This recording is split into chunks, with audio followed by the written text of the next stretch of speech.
બરાબર ને? કારણ કે તમારી સામે તમને લાગે સામે જાવ સત્સંગ કરાવશે, સત્સંગની વાત મૂકીએ બાજુમાં, પેલા આપણા પ્રેક્ટિકલ પ્રશ્ન સોલ્વ કરીએ. વિવેકાનંદ એવું કહેતા કે ભગવદ્ ગીતા તો પછી ભણાવી, મારા યુવાનને પેલા પેટનો ખાડો કેમ પૂરો હોય તો શીખાડો. એમ તમારા જીવનના જે પ્રેક્ટિકલ પ્રશ્નો છે ને એનો આન્સર તમને મળવો જોઈએ. અને હું તો એમ માનું છું કે તમારા દરેક પ્રશ્ન જવાબ ગીતાજીમાં છે. હવે આજે મેં કીધું કે દીકરીઓએ ધ્યાન રાખો કે એના મમ્મી સાથે આટલો બધો 1.5-2 કલાક રોજ ફોનમાં વાત સત્સંગ કરે તો મમ્મી સાથેનું એટેચમેન્ટ હોય. ધ્યાન રાખજો કે એક ઘરમાંથી બીજા ઘરમાં સેટ થવા માટે ઓલા ઘરેથી કનેક્શન જેટલું થોડુંક વીક થશે ને એટલું અહીંયા સ્ટ્રોંગ થશે. અને પછી દીકરીના જે પપ્પા હોય ને એની એક ખોટી ભૂમિકામાં જરા સંભાળજો. કારણ કે એમાં કદાચ અમુક દશે સાચા પણ હશે, પણ ધ્યાન રાખજો કે બધી જગ્યાએ એવું ન કહેજો. તો જરાય ચિંતા ન કરજે, આપણે જોઈ લેશું. જરાક પણ થાય તો અમને કહી દેજે, કાયદાઓ બધા સ્ત્રીઓના પક્ષે છે, એને આપણે જેલ ભેગા કરી દેશું. ધ્યાન રાખજો, આ તમારા શબ્દોથી તમારી દીકરી નહીં, એ તમારી દીકરીના ઘરે આવતું સંતાન. અને જો વધારે સમજી શકો ને તો સનાતન હિન્દુ સમાજને ડેમેજ કરનારો વિચાર છે. હું હિંમત રાખું છું તમારી સામે ઉભા રહેવાની. કેમ કે મને ખબર છે કે હું જે કહું છું એમાં કેટલું સત્ય છે. તમારા જે પ્રશ્નો છે મને ખબર છે, ઘણી જગ્યાએ સાસુ વહુના ઝઘડા થતા હોય, કોના ઘરમાં ન થાય, પણ એનો મતલબ એવો કે ઝઘડા થાય ને ડિવોર્સ લઈ લેવાના ન ચાલે. એટલે જે પહેલાના સમાજની વ્યવસ્થામાં આપણે બધાએ પાછું ફરવું જ પડશે. પહેલો સમાજની વ્યવસ્થા કેવી હતી? દીકરી જ્યારે સાસરે જાય ત્યારે પપ્પા મમ્મી એને ગિફ્ટમાં શું આપે? 4 સલાહ.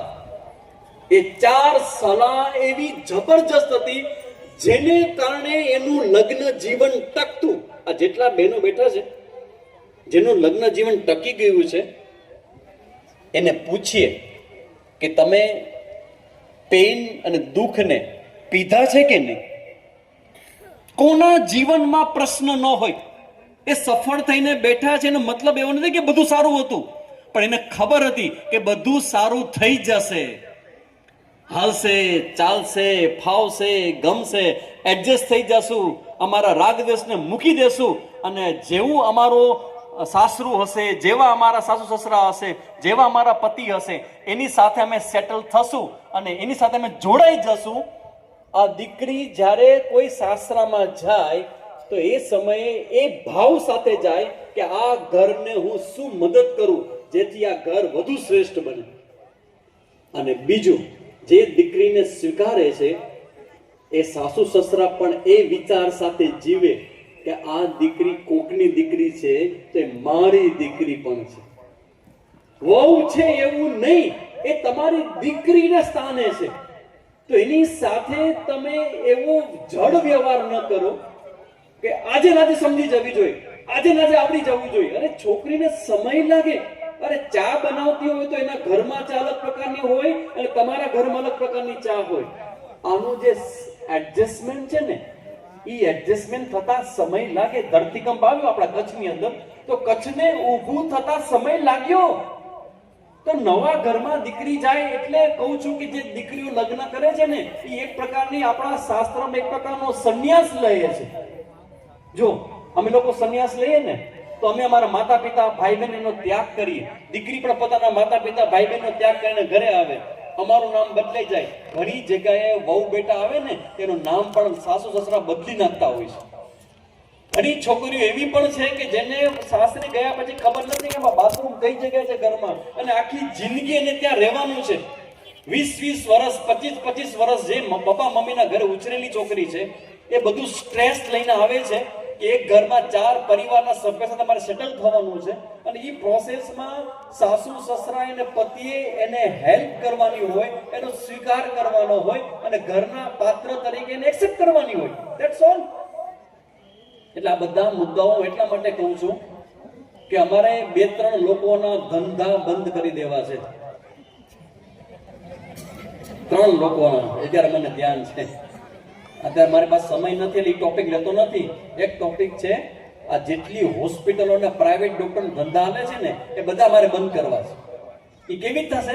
તમે સ્વસ્થ થશો, તમે માંદા નહીં પડો તો ડોક્ટર પાસે નહીં જવું પડે. એના માટે સ્વાસ્થ્ય માટેનો ટોક હોય, પ્રવચન હોય. અત્યારે મારી પાસે સમય બોલતો નથી ના પર. બીજું એ છે, અમારું સપનું અમે હમણાં ગીતા જયંતિ ઉપર મેં જાહેર કર્યું હતું, જ્યારે આખા કચ્છમાંથી 10 તાલુકાઓમાંથી હિન્દુ સમાજના કેટલા બધા પ્રમુખો, મહિલા મંડળ પ્રમુખો અમારા માધવપુર ભુજમાં આવ્યા હતા. એની સામે મેં વાત મૂકી હતી કે અમારી બીજી ઈચ્છા એવી છે કે મારા કચ્છથી શરૂ કરું. સૌથી પહેલા હું માધવપુરથી શરૂ કરીશ. જેટલી જગ્યાએ કચ્છની અંદર જેટલા પણ વૃદ્ધાશ્રમો છે ને એ બધા જ બંધ થઈ જવા જોઈએ. વૃદ્ધાશ્રમો એ આપણા સમાજનું બહુ વરવું સ્વરૂપ છે. ઇટ્સ અ પેઇન, દુઃખદ છે કે જે માતા પિતાએ સંતાનોને જન્મ આપ્યો અને એ છોકરાઓ પોતે ભીના માર્યા, છોકરાને કોરામાં સુવાડ્યું, એવી મમ્મી ને પપ્પાએ દિવસ રાત મહેનત કરી, સંઘર્ષ કરી છોકરાને ભણાવે ગણાવે મોટા કર્યા. અને મોટા થયા પછી છોકરાઓ પપ્પા વિશે સેટ ન થતા એ પપ્પા મમ્મીને ત્યાં વૃદ્ધાશ્રમમાં મૂકી આવે. આનાથી ખરાબ ઘટના આપણા હિન્દુ સમાજ માટે એક પણ નથી. એટલે અમે ઈચ્છીએ છીએ, અમે પ્રયત્ન કરીએ છીએ, અમે કંઈક એવું આયોજન, અમે એવું કે ઝુંબેશ ચાલુ કરશું કે વૃદ્ધાશ્રમોમાં વૃદ્ધો ન મુકાય, ઘરની અંદર જ આપણા માતા પિતાઓ હોવા જોઈએ. આ બીજો મુદ્દો છે.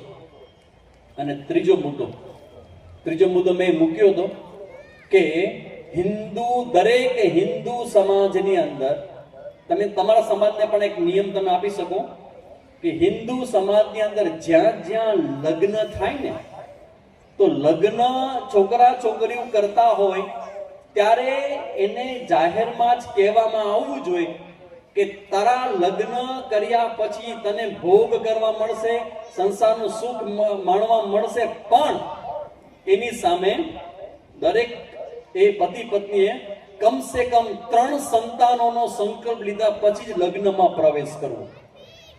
3 સંતાનો. કોઈ મને પૂછ્યું કે સ્વામીજી 3 કેમ? આજકાલ તો કેવું છે, પેલા તો આપણા ઘણા બધા સંતાનો 4 5 7 સંતાનો વાળો પરિવારો આજે મેં જોયા છે. પણ હવે ધીમે ધીમે 5 6 માંથી અમે 2 ને અમારા 2 ઉપર આવ્યા, અને 2 માંથી હવે થઈ ગયો અમે 2 ને અમારો 1. અને હમણાંનો લેટેસ્ટ વિચાર ફરે છે અમે 2 અમારો 1 પણ નહીં. કેમ? તો કે જવાબદારી મારે લેવી નથી. આ જવાબદારીમાંથી ભાગતા સમાજને પકડીને બેસાડવો પડે, નહીં ચાલે. જો આ હિન્દુ સમાજમાં તમે રહો છો, આ વ્યવસ્થાઓ લ્યો છો, આ બધું તમે જીવન ભોગવો છો, તો સામે તમારી જવાબદારી છે, રિસ્પોન્સિબિલિટીથી ભાગતો આ હિન્દુ સમાજ છે. મારી દ્રષ્ટિએ એવું છે કે સંતાનો ઓછા એટલા માટે કરે છે, એની પાસે પૈસા નથી. વાત ખોટી. પૈસાઓ છે પણ સમય અને આ શક્તિ એમાં ઇન્વોલ્વ કરવી નથી, ઇન્વેસ્ટ કરવી નથી. તો મારો તમને ખબર છે એક ખતરનાક દ્રશ્ય કેવું થશે? એક સંતાન, સપોઝ એક સંતાન હોય અને એ છોકરાને જ્યારે પ્રશ્ન આવશે, સમસ્યા આવશે, ત્યારે નહીં મામા હોય, નહીં માસી હોય, નહીં ફુવા હોય, નહીં ભાઈ હોય, આ બધા સંબંધો ધીમે ધીમે બંધ થઈ જશે. સમાજ છે ઓલરેડી, આપણો સમાજ ડિવાઈડ થઈ રહ્યો છે. ડિવાઈડ એન્ડ રૂલ, આ યાદ છે શબ્દ? અંગ્રેજો કહેતા ડિવાઈડ એન્ડ રૂલ. ખબર નહીં અંગ્રેજોને કોણે શબ્દ આપેલો છે? નહીં, અંગ્રેજો ગયા પછી અંગ્રેજોની માનસિકતા વાળી સરકારોએ બરાબર આપણા પર એપ્લાય કર્યો. ભાગલા પાડો અને રાજ કરો. અને સાધુને એમાં રસ છે કે જે તમને ભાગલા પડે ને એને ઘર ભેગા કરો, ભેગા થાવ, ભેગા રહો, અને ભેગા થવાની શક્તિનો અનુભવ તમે કરો કે આ સરકારો નહીં, કોઈ પણ સમાજની મોટા વ્યક્તિઓ છે ને એ તમારી પાસે નમી જશે જ્યારે તમે ભેગા થઈને ઊભા હશો ત્યારે. તો એ સંદર્ભમાં મારે કહેવાનું કે એક સંતાન હશે તો ઘણા બધા, ઇવન તમારી જે સંપત્તિ હશે એ સંપત્તિનું શું થાય? હવે હું કહું કે એક સંતાન તમારું છે અને જરૂર પડી, યુદ્ધનો સમય આવ્યો, તો તમને લાગે છે કે એક સંતાન જેનું હોય એ પોતાના સંતાનને યુદ્ધના મેદાનમાં મોકલવા તૈયાર થશે? નહીં થાય. હવે મને કહો કે સ્વામીજી તમે એમ કહો છો કે લગ્ન હોવાના 3 સંતાનોને તમે તો સંન્યાસ લીધો છે, તો તમે લગ્નની કેમ વાત કરી શકો? ભાઈ, મેં સંન્યાસ લીધો છે પણ આજે એક સંન્યાસ, એક માતા પિતા છોડી અને આજે મારો આખો સમાજ મારા માતા પિતા બનીને બેઠો છે. હું ઘરે ઘરે જઈને લોકોને જગાડું છું. તો હું એકલો છું પણ બહુ ભારી છું. જે હિન્દુ સમાજની સામે ઉભો રહે ને એના માટે બહુ મોટું કામ કરું છું. તો મારું કહેવાનો મતલબ છે કે એક સંતાન હશે, નહીં તમે એને લડવા મોકલી શકો, નહીં એ ધર્મ માટે મોકલી શકો. જેમ કે રાષ્ટ્રીય સ્વયંસેવક સંઘ, બધા ખબર છે, RSS. તો તમને લાગે છે કે તમારું એક સંતાન છે, તમે એને આપી દેશો, RSS આપી દેશો? કેટલું મોટું કામ કરે છે, કેવી રીતે આપશો તમે એને? મારું સજેશન છે, મારો મત છે કે 3 સંતાન હોય તો એક સંતાન છે એ સમાજને સમર્પિત થાય, એક સંતાન છે રાષ્ટ્રને સમર્પિત થાય, અને એક સંતાન તમારી કુટુંબ પરંપરા માટે હોય. આ લોજિકથી કન્વિન્સ છો કે નહીં? જો આ તમે કન્વિન્સ નહીં થાવ તો આ સમાજનું, જો એમાં એવું છે કે મારું પ્રવચન, આ ભાઈ મારી ફિલ્મ ક્યારના ઉતારે છે, 2 જણા ઉતારે છે, અને એ ફિલ્મ છે ને રહેવાની છે, લાંબો સમય રહેશે. 5-10 વર્ષ પછી જોજો ફરીથી કે સ્વામીજી આ સમાજને શું કહી ગયા હતા, અને 10 વર્ષ 15 વર્ષ પછી સમાજ કેવી સ્થિતિમાં છે, કેવા પ્રોબ્લેમમાં છે, જેની તમે કલ્પના નહીં કરી શકો એવા પ્રોબ્લેમનો સામનો આ પ્રજાપતિ સમાજની સામે આવશે. એટલે મારું ખાસ આગ્રહ છે, આ સમાજ જ્યારે ભેગો થયો હોય ને, તો સમાજ કોઈક જગ્યાએ ભૂલ કરતો હોય ને, તો સ્વામીજી આવે, સંન્યાસી આવે. કારણ કે સંન્યાસી હોય ને, તમે એમ કહો ને, સ્વામીજી તમે તો કુટુંબ પરિવારનો ત્યાગ કરીને આવ્યા છો, તો તમે અમારી પાસે શું વાત કરશો? તો તમારો સમાજ કયો, તમે કઈ જ્ઞાતિના છો, તમારો સમાજ શું, તમારા માતા પિતા શું? જો ભાઈ, મેં બધાનો ત્યાગ કર્યો છે, એટલે મારી જ્ઞાતિ પણ ન હોય. સાધુની જ્ઞાતિ કદી પણ પૂછવી નહીં.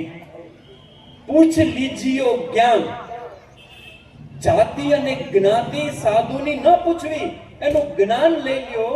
મારો કોઈ સમાજ નહીં, મારી કોઈ જાતિ નહીં, મારા કોઈ માતા પિતા નહીં, મારા કોઈ ભાઈ બહેન નહીં. એનો મતલબ એવો નથી કે મારી કોઈ જાતિ, મારો સમાજ, મારી જ્ઞાતિ, મારો કોઈ નથી. મારી પોતાની પર્સનલ કોઈ જ્ઞાતિ નથી. એટલે જે પણ હિન્દુ સમાજની જેટલી જ્ઞાતિ છે ને, એ બધી જ્ઞાતિ મારી. આજે હું મારા પ્રજાપતિ પરિવારમાં આવીને ઊભો છું, તો પ્રજાપતિ સમાજ મારો સમાજ કહેવાય. આ બધા માતા અને પિતાના રૂપમાં જે બધા ભાઈઓ બહેનો બેઠા છે, એ મારા માતા પિતા છે. તો આ સાધુ છે, આ સંન્યાસી છે, એ એક ઘરનો ત્યાગ કરે છે અને બધા જ ઘરની ચિંતા કરે છે. તો આટલા વર્ષથી કચ્છમાં હું દોડું છું એના માટે કે મારા બાળકોને, મારા યુવાઓને હું કંઈક બચાવી શકું. આજકાલનું યુવા જગત છે એ બહુ મોટી મુશ્કેલીમાં છે. ખાસ કરીને સૌથી મોટો પ્રોબ્લેમ તમારા ઘરમાં જે થયો છે ને, એ તમારા પોતાના હૃદય જેવું. હું તમને પૂછું કે ભોજન કર્યા વગર જીવી શકાય?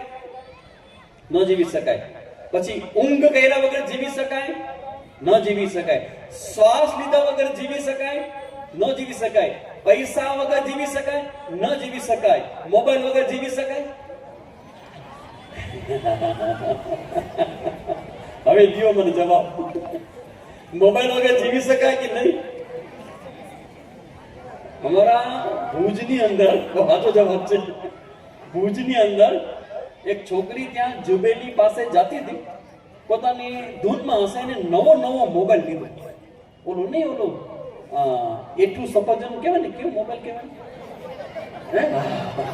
એઠું સફરજન. હવે જોજો ફોટાની અંદર ખબર નહીં કોને બટકું ભર્યું છે. હવે ઈ ફોન નવો છોકરી લીધો અને જીન્સનું પેન્ટ પહેર્યું તો પાછલા ખિસ્સામાં રાખ્યો તો મોબાઈલ, અને જતી હતી. હવે ત્યાં એક કોઈક એવો મહા વ્યક્તિ ત્યાંથી નીકળ્યો હશે કેળું ખાતા, અને કેળું ખાઈ ગયો અને છાલ તો સબ ભૂમિ ગોપાલ એમ કરીને છાલ નાખી રડ ઉપર. હવે છોકરીને ખબર નહીં, અને હાલતા જેવી ગઈ ને, પગ એવો ભ્રામ કરતી ચકતી પડી, એટલે ટક એવો અવાજ આવ્યો. છોકરીએ ભગવાનને પ્રાર્થના કરી કે હે ભગવાન, મારી કમર ભાંગી ગઈ તો બહુ સારું. કોઈ આવી પ્રાર્થના કરે? કારણ કે ટક અવાજ આવ્યો. તું આમ કાં કેસ? હું એટલા માટે કહું છું કે એક છે મોબાઈલ ને એક છે કમર. જો કમર ભાંગશે ને તો મોબાઈલ ઉપર જીવી શકીશ. જો મોબાઈલ ભાંગ્યો ને તો જીવીશ કેવી રીતે? આ જે મોબાઈલ છે એ ખૂબ ઉપયોગી છે, તમને બધી જગ્યાએ કામ આવે છે. મોબાઈલનો ઉપયોગ તો હું કરું છું, તો ધ્યાન રાખજો, હું મોબાઈલનો ઉપયોગ કરું છું. મોબાઈલ મારો ઉપયોગ નથી કરવા દેતો, મારા અંડર કંટ્રોલમાં. ક્યારે ચાલુ રાખવો, ક્યારે બંધ કરવો. અમારા જે મહેશભાઈના ઘરે જવાનું હતું તો એડ્રેસ કેટલા લોકોને પૂછે કે મહેશભાઈનું ઘર ક્યાં, મહેશભાઈનું ઘર ક્યાં. સીધું મને એને શું મોકલ્યું, તમે લોકેશન મૂક્યું અને ફોનમાં આવી ગયું લોકેશન. મહેશભાઈ ઓઝાનું ઘર આ જગ્યાએ છે. ગાડી હાલતા હાલતા હાલતા એક્ઝેક્ટ એના ઘરની સામે ઉભા રહ્યા કે મહેશભાઈ અમે આવી ગયા છે. આનો મેં ઉપયોગ કર્યો. પણ અત્યારે મારું પ્રવચન ચાલતું હોય ને, મારો ફોન બંધ છે, મને કોઈ કોન્ટેક્ટ ન કરી શકે, કેમ કે હું મારા પોતાના ભાઈ બહેન સાથે વાત કરી રહ્યો છું. તો આ જે વિવેક છે ને, એ વિવેકની સાથે જો તમે રહેશો ને તો મોબાઈલ તમને બહુ ઉપયોગી થશે. એના માટે અમુક સજેશનો છે મારા તમને, કે તમારા ઘરની અંદર ખૂબ શાંતિ ને ખૂબ સ્વસ્થતા જોતી હોય ને તો અમુક નિયમોનું પાલન કરજો. પહેલો નિયમ, જો સ્વીકાર્ય હોય તો જ તમે હાથ ઊંચો કરજો, બરાબર? પહેલો નિયમ. એક નિયમ આપણે બનાવીએ, પ્રજાપતિ સમાજની અંદર એક નિયમ બનાવીએ કે સવાર પડે, સ્નાન થઈ જાય પછી જે પણ નાનો વ્યક્તિ હોય એ મોટા વ્યક્તિને પગે લાગીને જ ઘરની બહાર જાય. બરાબર છે કે નહીં? સ્વીકાર્ય છે? આ થઈ શકશે? અરે સ્વામીજી મેં પગે લાગી, ક્યારે લાગી? જન્મ દિવસના દિવસ. Father day, mother day. અરે ફાધર ડે, મધર ડે મારો બોલી આ રોજ લાગવાનું હોય. માતા પિતાને પ્રણામ કર્યા વગર ઘરની બહાર ન જવાય. કેમ? જો તમે તમારા માતા પિતાના પગે લાગશો તો તમારા ખોણા બેઠે છોકરી છે એ લાગશે કે નહીં તમને પગે? પપ્પા તમે લાગો તો હું તમને પગે લાગુ. તમને ખબર છે કે જો આ પરંપરા ચાલુ કરશું તો મને લાગે આની અસરથી વૃદ્ધાશ્રમમાં ક્યારેય કોઈ વ્યક્તિને જવાનો વારો નહીં આવે. કેમ કે તમે જેને પ્રણામ કરો છો ને એને કદી વૃદ્ધાશ્રમમાં નહીં મોકલો તમે. એટલે પ્રણામ કરવાની પ્રથા એ આપણા સમાજમાં શરૂ થવી જોઈએ. એક પછી બીજો નિયમ જે મેં તમને કીધો એ પ્રમાણે કે ત્રણ સંતાનોનો નિયમથી એ સંતાનો આપણા આવવા જોઈએ અને આવી રીતે વ્યવસ્થા જોઈએ. બે, અને એ પછી રાત્રિનું ભોજન, બરાબર સાંભળજો, રાત્રિનું ભોજન આખા કુટુંબ પરિવારે ભેગા બેસીને જમવું. એકલા નહીં જમવાનું. જમવાનું થઈ જાય ત્યારે બધાએ કુટુંબ પરિવારે એક સાથે બેસીને ભોજન કરવું. પણ એમાં ટર્મ્સ ને કન્ડિશન રૂપી ફૂદડી છે. ફૂદડી ઈ છે કે જમતી વખતે તમારા આ મોબાઈલ રૂપી હૃદયના અવાજને બંધ કરીને સાઈડમાં ખૂણામાં મૂકી દેવો. કમસે કમ અડધી કલાક એના વગર જીવી શકો છો એ સાબિત કરવું.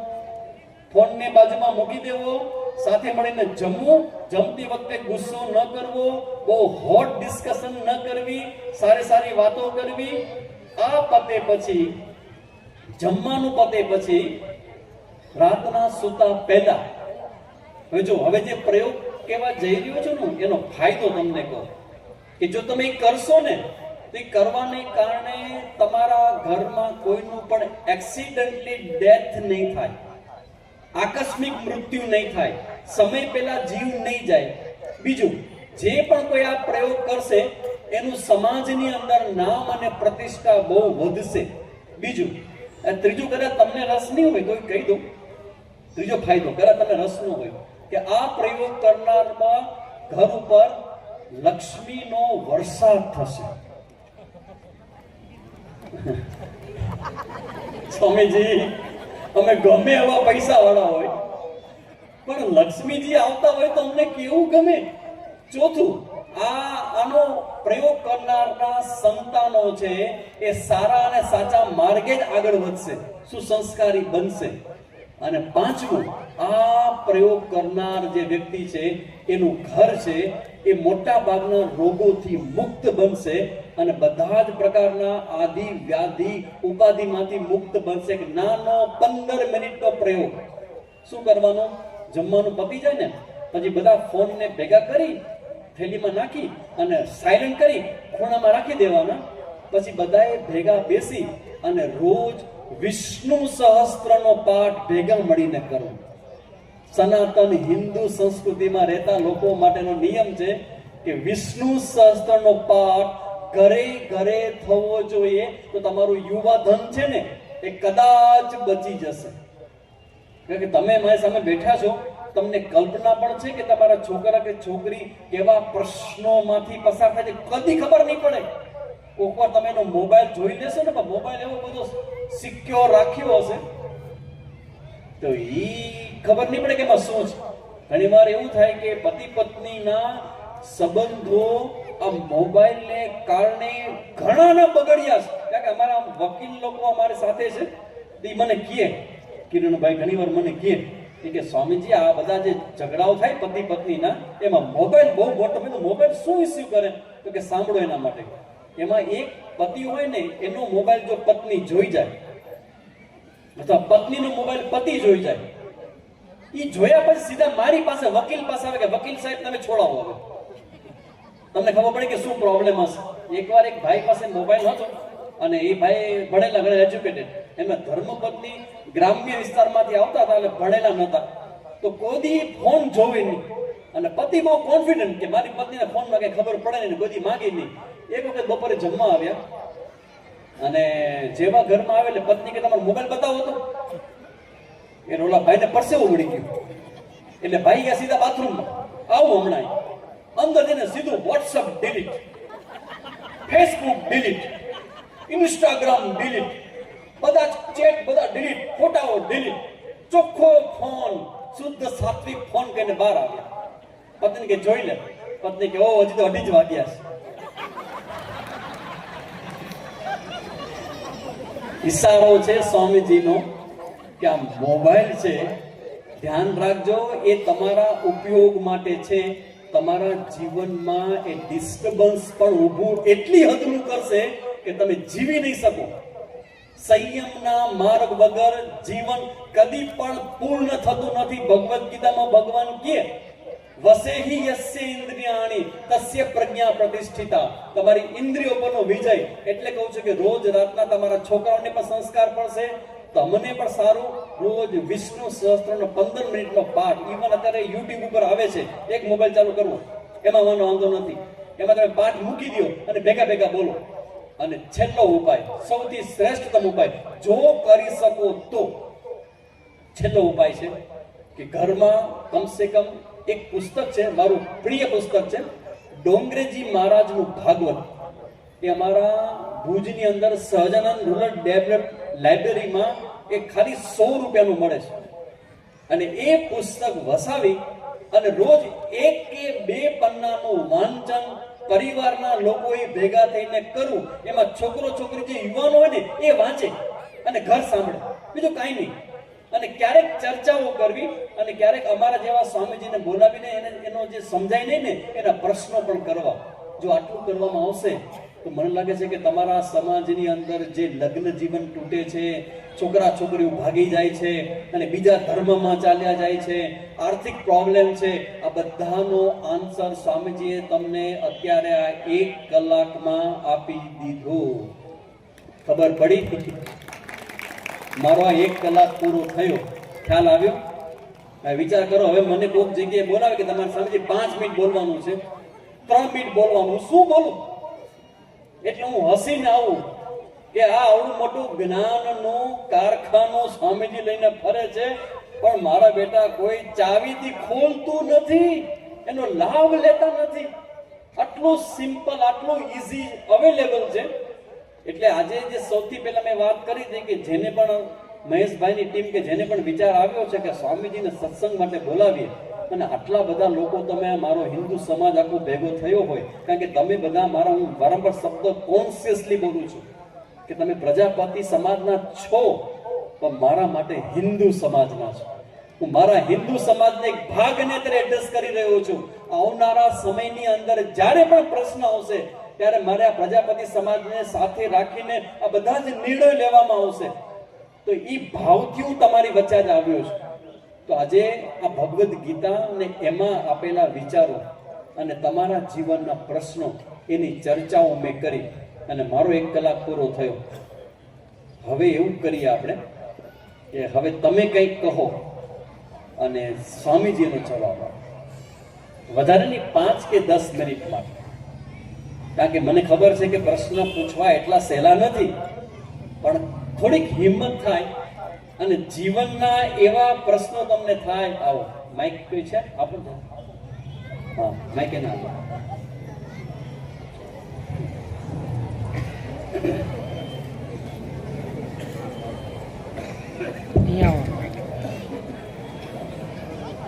એવા પ્રશ્ન પૂછો કે સ્વામીજી જવાબ આપી શકે. હેલો, જય શ્રી કૃષ્ણ, જય સ્વામિનારાયણ. જે બી ભગવાનનું નામ લે બધું એક જ છે સાહેબ. ભગવદ્ ગીતાનું તમે નામ લીધું ને, આખા શાસ્ત્રનો સાર ભગવદ્ ગીતામાં જ છે. બીજી કોઈ વાંચવાની જરૂરત નથી, હું કહું છું. અને એમાં બી 18મો અધ્યાય, 18મો અધ્યાય સદો સાર છે. તમે કયો એનો જવાબ મળે છે. આપણે મૂર્ખા છીએ, ધર્મ ભૂમિમાં જન્મ લઈને ધર્મ નથી જાણતા. આપણા જેવા મૂર્ખ બીજું કોઈ નથી. ઋષિ મુનિનો ભૂમિ છે સાહેબ. મનુષ્ય જોની મેળવી છે, વગર મફતની મેળવી છે. કદર નથી, જે બધા પાસે દબાયેલું છે, ઢંકાયેલું છે, ના સમજ છે. બધા પાસે છે. મનુષ્ય જોને ઉત્તમ ગીતામાં લખેલું છે. અને મનુષ્ય પોતે પોતાનો દુશ્મન અને પોતે પોતાનો હિતેશી. એનું કારણ એક જ છે, જે તમે બધું કીધું. વાહ, સરસ. જો આ વાત હું 20 વર્ષથી આખા કચ્છને ભણાવું છું, અને આ ભાઈ જે બોલે છે એ વસ્તુ આજે પણ 1 કલાકમાં આવીને મેં તમને જે કીધી છે એ આ જ વસ્તુ છે. બધા જ પ્રશ્નો જવાબ એની અંદર છે ગીતાજીની અંદર. ભગવાનની કૃપા છે, દયા છે, કરુણા છે, પણ હું સમજ્યોનો એ જ આડું આવે છે સાહેબ. હું ન સમજો એ જ આડું આવે છે. કોઈ આડું નથી આવતું, ભગવાન બી આડા નથી આવતા. કરેક્ટ. હું ન સમજો એ જ આડું આવે છે મહારાજ. Correct, correct. બરાબર. એટલે હું સમજાવવા આવ્યો છું કે શું છે ગીતાજીમાં. કરેક્ટ. સરસ. મારા વિચારોને અનુમોદન માટે કોઈ વ્યક્તિએ વાત મૂકી છે. આના સિવાય કોઈને કંઈ બહેનો માટે કે ભાઈઓ માટે? હા, આપો ભાઈ. ત્યાં પ્રશ્ન ભાઈ, ત્યાં સામે. હા, એક માઇક ઓછું પડશે, બીજું છે તો આ લઈને મને આપી દીધું છે. આપો તૈયાર રાખો અહીંયા કોઈ. હા બેન. કીધું કે 3 સંતાનો જે તમે મૂક્યો રસ્તા, પણ એ જે પહોંચે ત્યાં હજી 15-20 વર્ષનો સમય નીકળી જશે. અત્યારના સમયમાં વચ્ચે મારે એ પ્રશ્ન છે કે જ્યારે મહાભારતનું યુદ્ધ થયું ત્યારે 40 લાખ પુરુષોની હત્યા થઈ હતી. તો ત્યારે જે જેન્ડર જે સ્ત્રીઓ હતી એ બધી યુવાનો જ હતી. તો 40 લાખ પુરુષો જે મૃત્યુ પામ્યા, તો એ બધું કઈ રીતે ઇક્વલ થયું? એનો પ્રશ્ન જે એ આપણને અત્યારના સમયમાં કઈ રીતે ઉપયોગી થઈ શકે? ઓકે, બહુ સરસ પ્રશ્ન છે. આને કહેવાય પૂર્વ પક્ષ. કે ભગવદ્ ગીતામાં જો ભગવાને જ્ઞાન આપ્યું હોય તો મહાભારતની અંદર આવડું મોટું યુદ્ધ થયું તો ભગવાને અર્જુનને શું કીધું કે તું યુદ્ધ કર, અને અર્જુને શું કીધું કે હું યુદ્ધ ન કરું અને ભાગી જાઉં, જંગલમાં વયો જાઉં, હું ઋષિકેશ વયો જાઉં, હું સંન્યાસ લઈ લઉં. જો ભગવાને અર્જુનને છૂટ આપી હોત તો મહાભારતનું યુદ્ધ થાત જ નહીં. અને એ યુદ્ધ ન થાત તો બેન કહે છે એમ 40 લાખ લોકો મરત પણ નહીં. પણ ધ્યાન રાખજો, આપણે યુદ્ધની તરફેણ કરનારી હિન્દુ સંસ્કૃતિ છે જ નહીં. આપણે ક્યારેય યુદ્ધને પ્રોત્સાહન નથી આપતા, ક્યારેય યુદ્ધને મહત્વ નથી આપતા. પણ હવે હું બેન તમને એક પ્રશ્ન કરી દઉં, મને જવાબ આપજો. જેમ કે મારી સામે કોઈ ભાઈ આવે અને એના પ્રત્યે મારે ભાઈચારો રાખવો હોય, હું એમ માનતો કે મારો ભાઈ છે અને સર્વે ભવંતુ સુખીના છે, એમની સાથે રહેવા માંગતો હું, પડોશી ધર્મ નિભાવવા માંગતો હું અને સારા ભાવથી રાખું. પણ સામેનો વ્યક્તિ એમ કહે કે ભાઈ તમે ભલે મને ભાઈ માનતા હો પણ મારે તમારી સાથે યુદ્ધ કરવું છે અને મારે તમને મારવા છે, બરાબર, આવું મને કહે તો મારે શું કરાય? મારી પાસે 2 જ રસ્તા છે. કાં તો હું ત્યાંથી ભાગી જાઉં, બરાબર, યુદ્ધ ન કરવા માટે, અને કાં પછી એ જે ભાષામાં સમજે છે એ ભાષામાં હું એને સમજાવું. શું કરાય તમે મને કહો? નથી. જવાબ દેવો એ આપણો ધર્મ છે. કરેક્ટ? એટલે યાદ રાખજો, મહાભારતના યુદ્ધ માટે ભગવાને અર્જુનને ઇન્સ્પાયર કર્યો જ નથી. ભગવાને એટલું જ કીધું છે કે અર્જુન, તું ક્ષત્રિય છો, તું સમાજનો હીરો છો, તો તારો સ્વધર્મ છે કે તારે યુદ્ધ કરવું.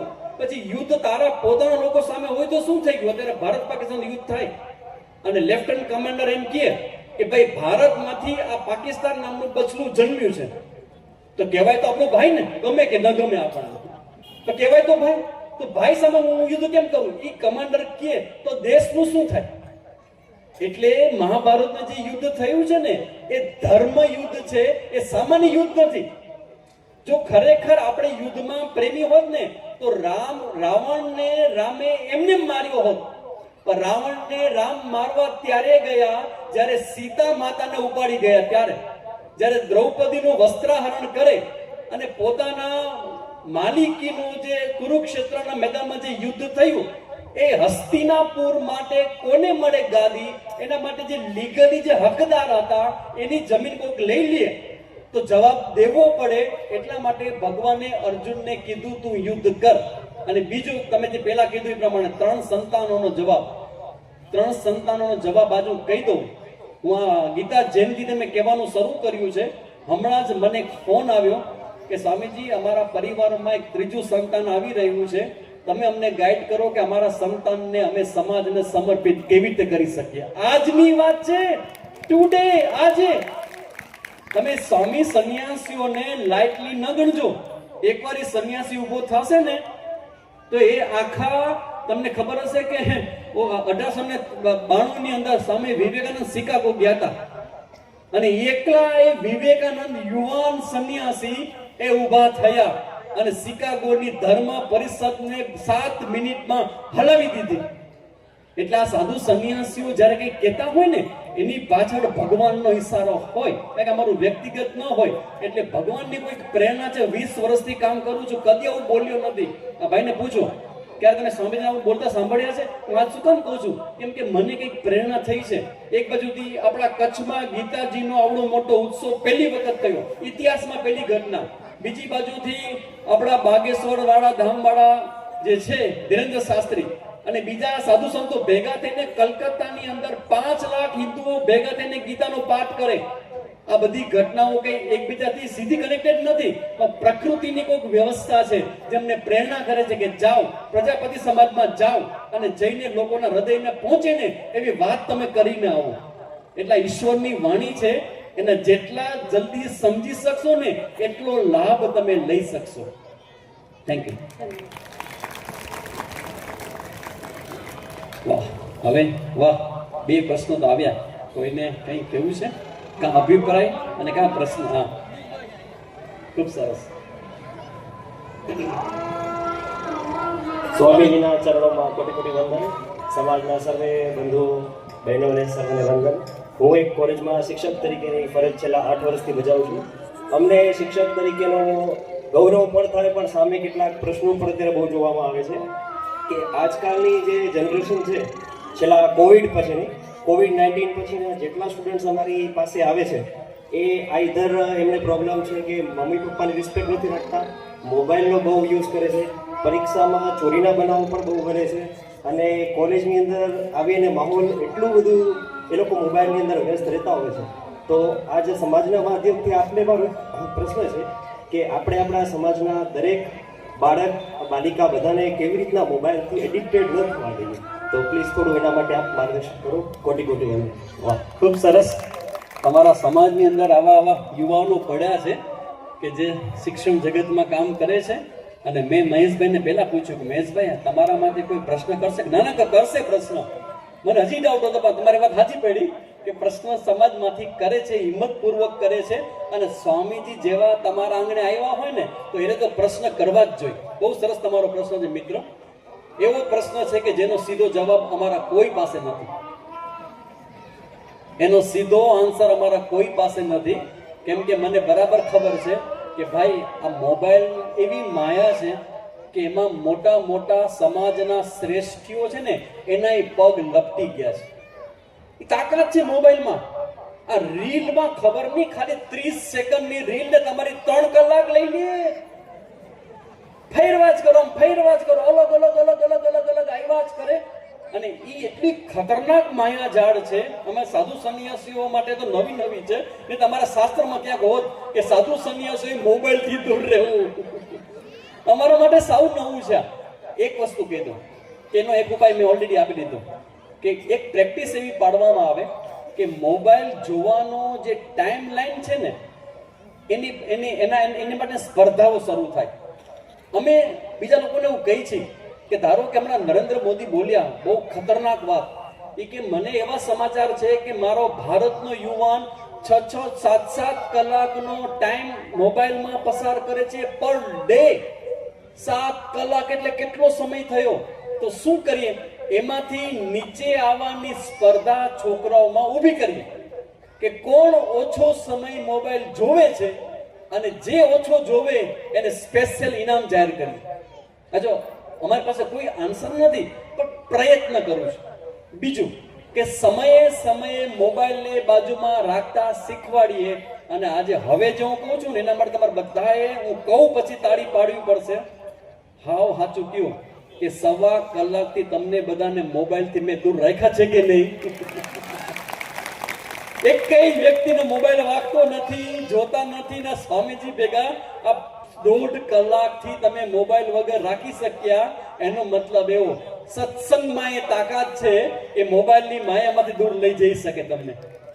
એટલે મેં કીધું કે રાત્રિના સમયે અમુક સમય એવું લાગે છે મને કે મોબાઈલ એટલો બધો ડેન્જર રીતે આપણા જીવનમાં આવી ગયો છે ને. પપ્પા એના દીકરાને મેસેજ કરે કે બેટા હવે જમવાનું ત્યાં તું ક્યારે આવીશ? એટલે દીકરો કે હા હું 10 મિનિટમાં આવું છું. દીકરો ઉપરના રૂમમાં હોય, પપ્પા નીચે બેઠા હોય અને એ 10 મિનિટની બદલે કલાક પછી આવે. પપ્પા મમ્મી દીકરો અને દીકરી બધા બેઠા હોય સોફામાં ને મૌન વ્રતનું પાલન કરતા હોય કલાક સુધી. કેમ? 4 પોતપોતાના મોબાઈલમાં બિઝી હોય. ઘરની અંદર નિયમ લેવામાં આવે. મહેશભાઈ કંઈક એવો નવો સંકલ્પ શરૂ કરી સમાજની અંદર કે દરેક પરિવારમાંથી એક સંકલ્પ જાહેર થાય કે અમારું ઘર એક ગામનું નામ મેં હમણાં મને સમાચાર પાછા મોબાઈલમાં જ જોયા. એ સમાચાર કેવા હતા? એક ગામ છે, એ ગામમાં રાત્રિના 8 કે 7 વાગે ને એટલે સાયરન વાગે. એ સાયરન વાગે ને એટલે બધા પોતપોતાનો મોબાઈલ બંધ કરી અને વાંચવા બેસી જાય, વાતો કરવા બેસી જાય. 7 વાગ્યા પછી મોબાઈલ બંધ ગામની અંદર. અવાજ આવ્યો ને એવી રીતે જોરથી સાયરન વાગે અને બધાના મોબાઈલ બંધ થઈ જાય.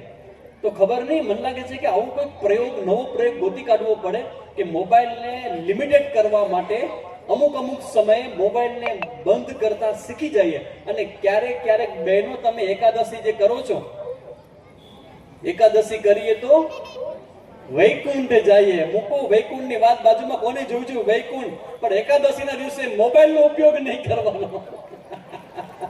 આ નવો નિયમ ચાલુ કરીએ.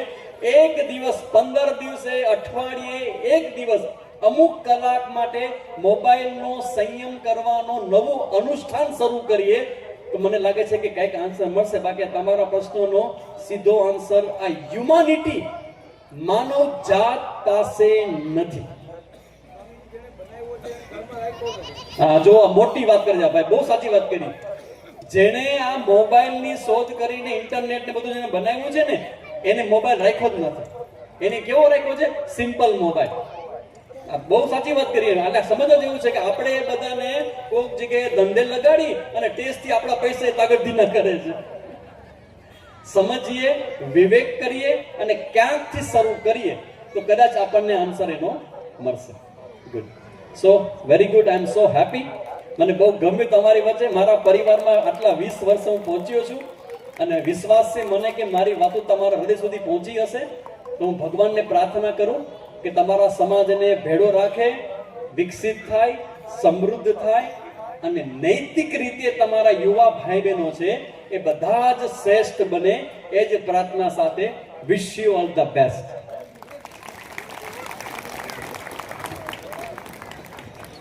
સ્વામીજી, મારો પ્રશ્ન છે સાવ નાનો ને સિમ્પલ. પાછું પ્રવચન કઈ તારીખના છે? બહુ સરસ. આ એવી ઇન્ટેલિજન્ટ વ્યક્તિ છે એ મને પૂછે છે કે પછી પ્રવચન ક્યારે છે. તો એમાં એવું છે ભાઈ કે આજે તો મહેશભાઈ આટલી બધી મહેનત કરીને મને અહીંયા બોલાવ્યો ને તમે બધા ભેગા થયા ને એટલે થયું, બરાબર ને? એટલે પ્રવચન કરવું અને જ્ઞાન આપવું એ મારું જીવન છે. અને મારો એક શબ્દ છે કચ્છના લોકોને, હજી કદાચ લોકો ઘણા બહુ ઓછા સમજી શકે છે, 20 વર્ષે કહું છું, પ્લીઝ મારો ઉપયોગ કરો, મારા જ્ઞાનનો ઉપયોગ કરો. તમારા યુવા ભાઈ બહેનો મારી સામે 1 કલાક બેસાડી દો તો એ લોકોનો ધોઈ નાખીશ, એટલે ચોખ્ખા કરી નાખીશ. એટલે એના માટે યુટ્યુબ ઉપર અમારા પ્રવચનો હોય છે. માધાપરમાં અમારો જે આશ્રમ છે ત્યાં નિયમિત રીતે ભગવદ્ ગીતાના ક્લાસ ચાલી રહ્યા છે, ઓનલાઈન ઓફલાઈન ચાલે છે. એટલે તમે ગમે તે રીતે જોઈન થઈ શકો. મહેશભાઈ પાસે બધી ઇન્ફોર્મેશન છે એ તમને આપશે અને તમે એમાં ક્લાસને ઘર બેઠા તમે એ ક્લાસને જોઈ શકશો. સ્વામીજી હું ભૂલ જ રહું છું ને મહેશભાઈ અમારે ખાસ છે એટલે મહેશભાઈને જ કહું છું કે હવે આના પછીનો પ્રોગ્રામ નક્કી આજે જ કરીને રાખી દો. ભલે તમારે પાસે સંસ્થા કરીને બાકી કોઈ અપાણા તરફથી સેવા હશે તો એ કરી નાખશો. આઈ એમ રેડી. મને બોલો છો હું રાજી થઈશ. કનુભાઈ ની ઈચ્છા ઘણી છે. તમારી બાજુમાં જ માધાપરમાં જ સ્વામીજી રહે છે. સત્સંગનો ખૂબ લાભ મળશે. સમાજ વચ્ચે સ્વામીજી આપણી વચ્ચે પધાર્યા અને સરસ મજાની વાતો કરી. શક્ય બને તો આપણે આપણા જીવનમાં ઉતારીશું આ સંદેશ સ્વામીજીનો. અત્રેથી અમે સ્વામીજીનો ખરેખર હૃદયપૂર્વક આભાર માની છીએ. એકવાર દરેક લોકો તાળીઓથી વધાવી દે.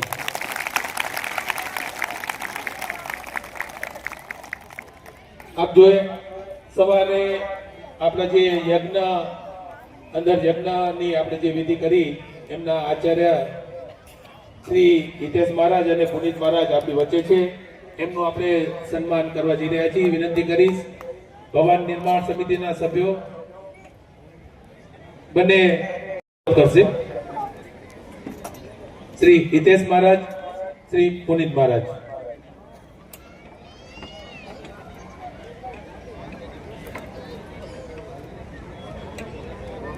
સાંસ્કૃતિક પ્રોગ્રામ માટેના જે ભાગ લઈ રહ્યા છે બહેનો એ તૈયાર રહે.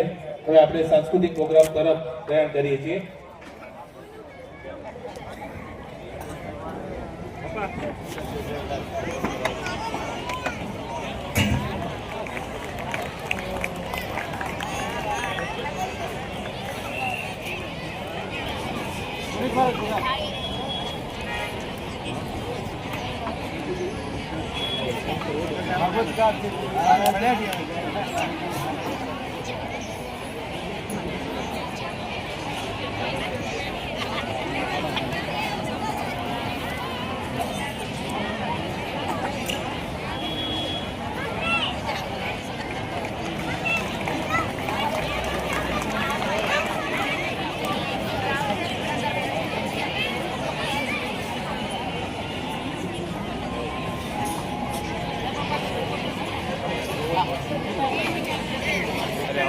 ભવનમાં આપણે અપીલ કરેલી કે આપનો અમૂલ્ય દાન ફંડ ફાળો આપતા જ રહેજો. તો એમાં આગળ વધતા આપણે શ્રી ગુરુકૃપા મંડપ તરફથી 25,000 રૂપિયા મળેલ છે. અનિલભાઈ અમરસિંહભાઈ મકવાણા તરફથી સમાજ ભવનમાં. હજી પણ આપણે સમાજમાં અપીલ કરીએ છીએ કે આપણી જે ભવનની અંદર 2 રૂમો બનેલા છે એમાં આપણે જે સેન્ટ્રલ એસી છે એ અંદર સુધી આપણે નથી રાખ્યા. સેન્ટ્રલ એસી છે એ ભવન પૂરતા જ છે. તો એ 2 રૂમમાં આપણે 2 એસી લગાવવાના છે, 2 સ્પ્લિટ એસી લગાવવાના છે. તો એના માટે એક એસીના રૂપિયા 40,000 એટલે 2 એસીના 80,000 રૂપિયા. કોઈ જો દાતા બનવા માંગતા હોય તો એ પણ આપણી વચ્ચે અમે આહવાન કરીએ છીએ. એક એસીના 40,000 રૂપિયા એવા 2 એસીની જરૂર છે.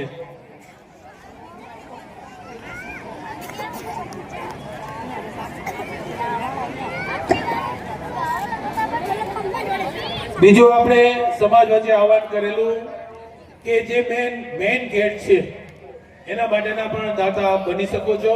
ત્યાં મેઇન ગેટ ઉપર આપણું નામ આવી શકે છે. એ ગેટના પણ દાતા અમને મળી ગયા છે. એ ગેટના રૂપિયા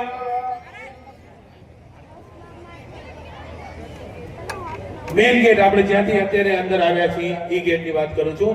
એ ગેટના મુખ્ય દાતા અમને મળી ગયા છે રૂપિયા 5 લાખ રૂપિયા સ્વ વિમલભાઈ દિનેશભાઈ ચાવડા હસ્તે રમીલાબેન દિનેશભાઈ ચાવડા ચોનાણી તરફથી અમને મળેલ છે. એકવાર તાળીઓથી વધાવી લો. રૂપિયા 5 લાખનું અનુદાન એમને આપ્યું છે સમાજ ભવન માટે, મેઇન ગેટ માટે. દાદાશ્રીઓનો ખૂબ ખૂબ આભાર. હવે આપણે સાંસ્કૃતિક પ્રોગ્રામ તરફ આગળ વધીએ. કૃતિમાં ભાગ લઈ રહ્યા છે, કૃતિનું નામ છે કાલબેલિયા ડાન્સ અને એમાં ભાગ લઈ રહ્યા છે ઋત્વી વિપુલભાઈ ઓઝા, હેતલ વિનોદભાઈ પ્રજાપતિ, વૈભવી દીપેનભાઈ ચોનાણી, દાનવી ધીરેનભાઈ પ્રજાપતિ, અદિતિ કપિલભાઈ પ્રજાપતિ, માહી કિશોરભાઈ પ્રજાપતિ, વૈદેહી કિશોરભાઈ પ્રજાપતિ અને પૂર્વી કિશોરભાઈ પ્રજાપતિ. દરેકને વિનંતી સ્ટેજ ઉપર આવી જાય.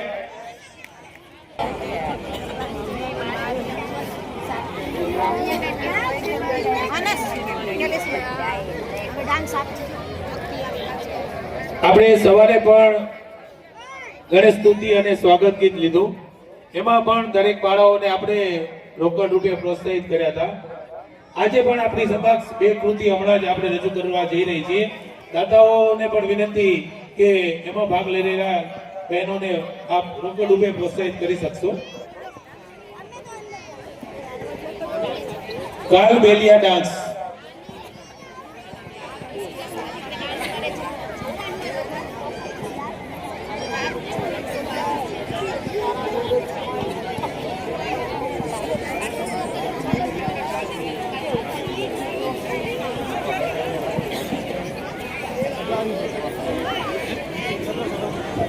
છે રૂપિયા 21,000 સ્વ કાંતિભાઈ મલ્લુભાઈ વારૈયા ના સ્મરણાર્થે હસ્તે રમીલાબેન કાંતિલાલ વારૈયા તથા રાજેશભાઈ કાંતિલાલ વારૈયા 21,000 રૂપિયા. ખૂબ ખૂબ આભાર દાતાશ્રી.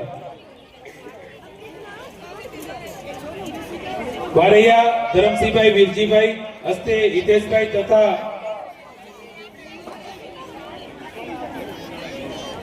મેહુલભાઈ રૂપિયા 21,000 મળેલ છે. દાતાશ્રીઓનો ખૂબ ખૂબ આભાર. અમે સવારથી પણ આહવાન કરી છીએ કે ભોજન ફંડમાં આપ લખાવી શકો છો. ભોજન ફંડમાં પણ આપણે સરસ મજાનું સવારે ભોજન લીધું અને અત્યારે આપણે સૌ આવું જ ભોજન અત્યારે પણ લેશું. તો દાતાશ્રીઓને વિનંતી છે કે એમાં પણ આપનો ફંડ ફાળો લખાવી શકશો.